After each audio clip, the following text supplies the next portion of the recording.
Record सरकार कह रही है, रिकॉर्ड हमारा विकास दर हुआ। रिकॉर्ड ये विकास दर का नहीं हुआ है, रिकॉर्ड कुछ और बने हैं और 78 साल के रिकॉर्ड लुढ़के हैं। मैं 78 साल यानी कि 8 दशक, मैं 8 रिकॉर्ड बताना चाहता हूं जो आपकी अर्थव्यवस्था की मौजूदा रिपोर्ट कार्ड आपके सामने पेश करेंगे। 78 वर्ष में अगर हमारी मुद्रा करेंसी अगर सबसे निम्नतम स्तर पे पहुंची है तो वित्त मंत्री जी आपके इस कार्यकाल में आज सबसे निम्न स्तर पे पहुंची है। मैं देख रहा था आपका बयान आया कि रुपया इतना नहीं गिरा जितना डॉलर मजबूत हुआ है। हम हरियाणा से आते हैं, कुश्ती खेलते हैं, तो वही बात होगी कि 2 पहलवान आपस में लड़े और जो हारा उसके पिता ये कह रहा है कि मेरा बेटा नहीं हारा, वो दूसरा ज्यादा मजबूत था इसलिए हारा। डॉलर मजबूत हुआ है। लेकिन मैं ये भी आपको बताऊं, एशिया की बाकी करेंसीज की तुलना में, बाकी सभी करेंसीज की आप तुलना करिए, इंडोनेशिया रुपया, फिलीपींस का पीसो, पूरे एशिया की आप बाकी करेंसीज की तुलना में वर्स्ट परफॉर्मिंग करेंसी आज रुपया आपके समय साबित हुआ है। पहला रिकॉर्ड आपका बना है।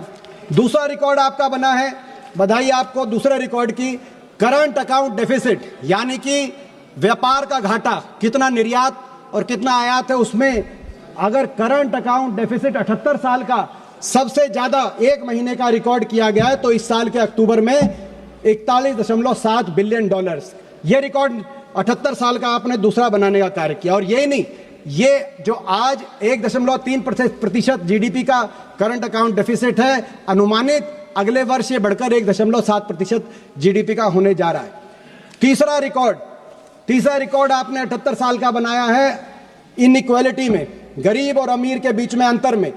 कल ही एक प्रकाशित रिपोर्ट के अनुसार इस देश के 1% सबसे अमीर नागरिकों के हाथ में देश की 40% संपत्ति आई है और 65% देश की आय। 1% जो सबसे अमीर भारतीय हैं।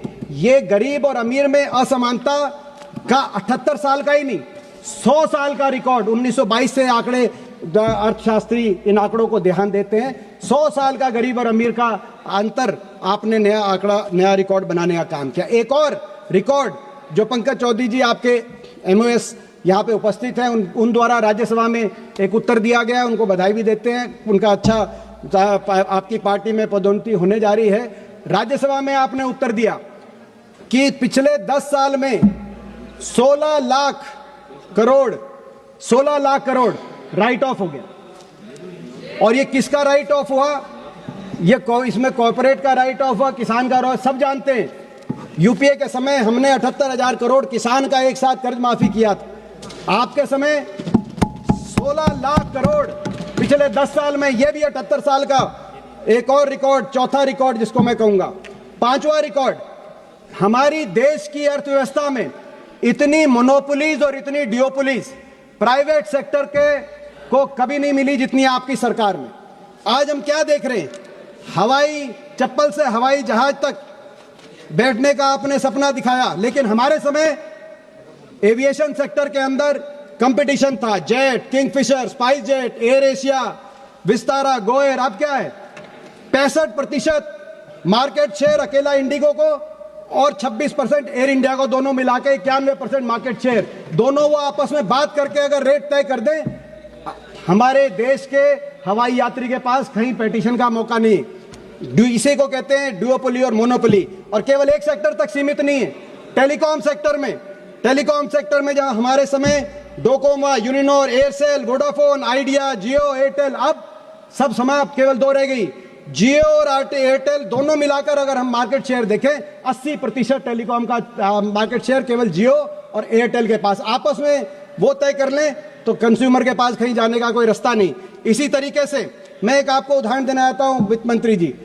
बड़े जो हम देखते कैपिटलिस्ट इकोनॉमीज हैं, अमेरिका का उदाहरण। अमेरिका में हर सेक्टर में ड्यूओपोली और मोनोपोली को रोकने के लिए कानून है, कंज्यूमर के हक में कानून है कि 30% से ज्यादा किसी सेक्टर में किसी एक कंपनी का मार्केट शेयर नहीं हो सकता। एयरलाइन में भी वहां 30% मैक्सिमम शेयर, उससे ज्यादा होता है तो उसको रोकते हैं। टेलीकॉम में भी, सारे सेक्टर में। हमारे यहां कुछ नहीं। कितने ऐसे सेक्टर हैं जहां 30% से ज्यादा एक ही कंपनी का, कार्गो में 30% से ज्यादा अदानी का, कंटेनर में 50% से ज्यादा अदानी का, एयरपोर्ट में 30% से ज्यादा अदानी का, और जो मैंने आपको सिविल एविएशन और टेलीकॉम तो बता ही दिया, और साथ में मीडिया में तो दोनों मैं समझता हूँ रिलायंस का और अदानी का कितना सारी मीडिया उनके पास है। तो ये मैं समझता हूँ मोनोपोलीज और डुओपोलीज, ये भी रिकॉर्ड बना है। कभी देश के 78 साल में ऐसे कंपनियों के हाथ में देश के अलग अलग सेक्टर नहीं गए।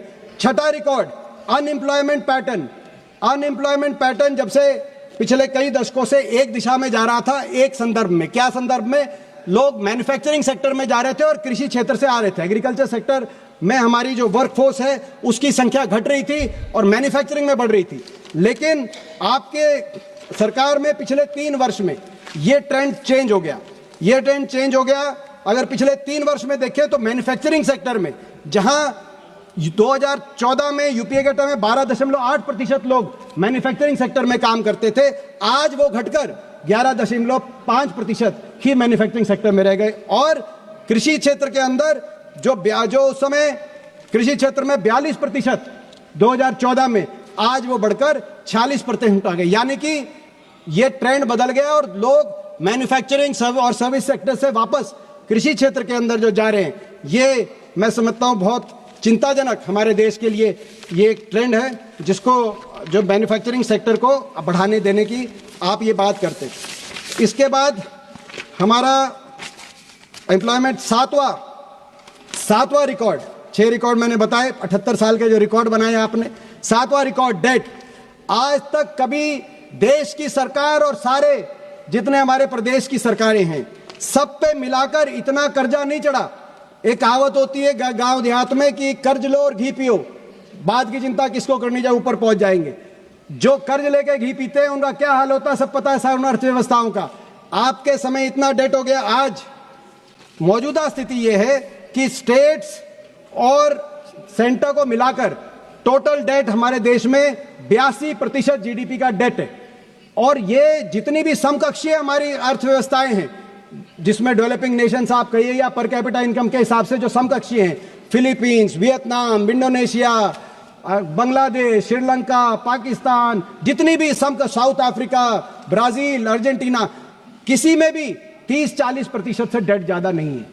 डेवलप्ड इकोनॉमीज में इतना डेट होता है, अगर अमेरिका में, जापान की आप बात करें, क्योंकि वो एक स्तर तक पहुंच जाती है इकोनॉमी।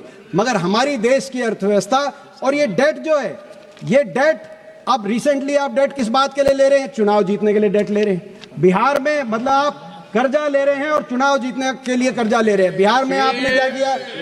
मैं हरियाणा का बताना चाहता हूं। हरियाणा के अंदर चुनाव से 2024 से 1 साल पहले हरियाणा के अंदर कुल मिलाकर 8.6 लाख बीपीएल कार्ड थे।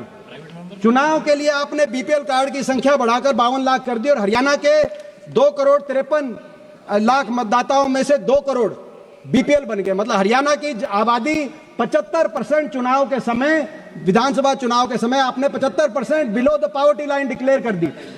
4-5 महीने तक उनको राशन दिया, बीपीएल के सारी सुविधाएं दी, और उसके बाद अब चुनाव के 1 साल के बाद आपने इनमें से आधे राशन कार्ड फिर काट दिए। तो ये ना तो इतनी आंधी से हरियाणा में गरीबी आई जैसे चुनाव से पहले आई, और ना ही उसी रफ्तार से अमीरी आई। लेकिन चाहे वो हरियाणा का उदाहरण हो, चाहे बिहार में 10,000 देने की बात हो, आप कर्जा लिए जा रहे हैं, देश को कर्जे में आपने रिकॉर्ड बना दिया।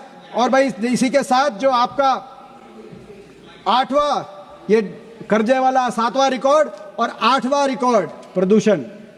देश के इतिहास में इतना प्रदूषण नहीं हुआ जितना वित्त मंत्री जी आपके सरकार, मैंने 8 ही बताए क्योंकि 8 ही दशक हुए देश की आजादी के बाद, लेकिन बहुत से रिकॉर्ड आपने बनाए।